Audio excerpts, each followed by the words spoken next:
제목 그대로 사진 그대로입니다. 오늘 저희가 잠자리에 들었던 밤 사이에 미국이 요동쳤습니다.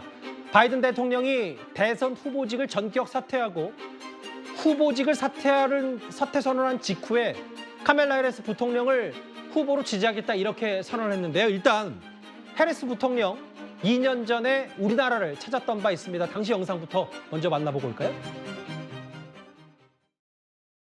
After that, in June 2000. In the north, we see a brutal dictatorship, rampant human rights violations, and an unlawful weapons program that threatens peace and stability. The United States and the world seek a stable and peaceful Korean Peninsula, where the DPRK is no longer a threat. 현 부통령입니다. 바이든 대통령과 함께 러닝메이트를 했던 해리스 부통령. 흑인 여성 최초의 기록들. 미국 내에서 법조인으로서도 유리천장을 깼다는 평가가 많았는데 또 한편에서는 부통령으로서 그렇게 검증받은 역량을 발휘할 기회도 없었다. 뭐 여러 민주당 내에서도 엇갈립니다. 그런데 저 이현정 의원님. 네. 일단 미국의 민주당 입장에서 시간이 많지 않기 때문에 해리스 부통령을 후보로 할 가능성이 일단은 높아 보이긴 합니다. 일단 뭐 바이든 대통령이 이제 해리스 부통령을 지지 선언을 했기 때문에 아마 그렇게 이제 되어가는 게 일단 현재로서는 가능성이 높아 보입니다만은 그러나 이제 아마 초반 상황을 좀 봐야 될 겁니다. 왜냐하면 지금 해리스 부통령으로서 과연 트럼프 후보를 이길 수 있을 것인가에 대한 이제 회의론들이 조금 있고 특히 해리스 부통령 같은 경우는 이제 국내적인 문제는 뭐 있지만 특히 이제 외교 안보 쪽에는 굉장히 약하다는 평이 있습니다. 아하. 자, 그리고 지금 특히 이 민주당에서 어떤 빅마우스라고 이야기하는 오바마 전 대통령 같은 경우는 지금 해리스에 대한 지지 입장을 아직 밝히고 있지 않아요. 혹시 그게 미셸 오바마 부인 때문입니까? 그렇죠. 그러니까 왜냐하면 지금 사실 여론적으로 보면 미셸 오바마 여사가 이제 상당히 인기도가 더 높습니다. 자, 특히 이제 지금 민주당은 시간이 없기 때문에 이 짧은 시간에 어떤 전세를 역전해내기 위해서는 좀 더 어떤 이 트럼프 후보와 각이 지는 후보 뭐 이런 것들을 좀 내세워서 지금 표를 결집해야 된다는 그런 전략적인 필요성이 있는 거거든요. 그러니까 여러 가지 지금 현재로서는 그냥 순탄케는 해리스 부통령으로 가겠지만 마치 이게 그냥 순탄하게 지는 걸로 가서는 안 된다라는 게 아마 민주당 일부에서 의견이 있는 것 같아요. 그래서 후보를 새로 한번 뽑아야 된다. 이런 주장이 있기 때문에 지금 현재 대의원이 한 4,000명 넘습니다. 그 4,000명 대의원들이 어떤 선택을 할지는 지금 초반 아마 여론조사를 통해서 트럼프와 어떤 이 해리스 지금 이 부통령의 어떤 지지도가 어느 정도 붙어 있는 건지 그런 상황을 일단 판단해서 아마 또 여러 가지 대안이 나오지 않을까 싶습니다. 그러게요. 사실 사퇴도 전격 발표했고 참모들도 사퇴 1분 전에 통보받았습니다. 바이든 대통령으로부터.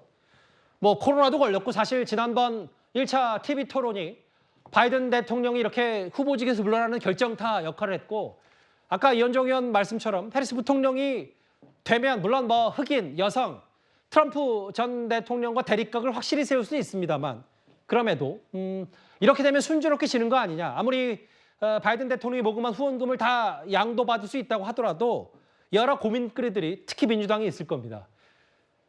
결국 타이밍의 문제였다. 바이든 대통령이 그동안 고령 리스크, 나이 많았던 건강 리스크는 많은 영상으로 확인되다시피 꾸준히 있어 왔었습니다. I wouldn't have picked Vice President Trump to be Vice President, but I think she was not qualified to be President.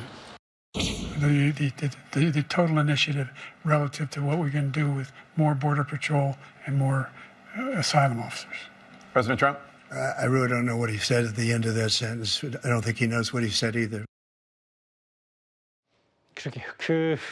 바이든 대통령을 향한 사실 건강 문제, 넘어진 것 혹은 말실수, 대선 TV 토론, 코로나까지 사실은 바이든 대통령이 우군까지도 등을 돌린 상태이기 때문에 사실 너무 더 시간을 끌었다는 문제였지 더는 버틸 수 없다는 평가들이 그동안 많았었거든요. 많았었죠. 사실은 이제 시기가 좀 더 늦어진 부분도 있어요. 물론 본인 입장이나 본인을 지지하는 사람들 입장에서는 바이든 대통령이 사퇴를 하는 것을 절대로 막았겠죠. 특히 부인 되시는 질 바이든 여사도 반대했다고 얘기하지 않습니까? 그런데 지금 본인의 정치적 지지 기반이었던 민주당 내의 여러 의원들 30여 명이 넘는 사람들이 공개적으로 사퇴를 요구하고 있고 오바마 전 대통령도 등을 돌렸고 그다음에 뭐 여러분들 예를 들면 낸시 펠로시 하원 의장, 전 하원 의장도 등을 돌린 상태고 이러다 보니까 도저히 버틸 수 없는 상황이 됐다고 보여져요. 그리고 이제 후원자들까지도 후원을 철회하겠다고 얘기가 나오다 보니까 예. 이대로 버티다가는 이제 민주당이 더 이상 일어설 수 없는 상황이 될 수 있다. 이런 위기감이 강하게 퍼진 것 같고요. 그런 점에서 본다고 하면 마지막으로 민주당에서 본인이 그래도 인정받고 존중받고 대통령을 마칠 수 있는 방법은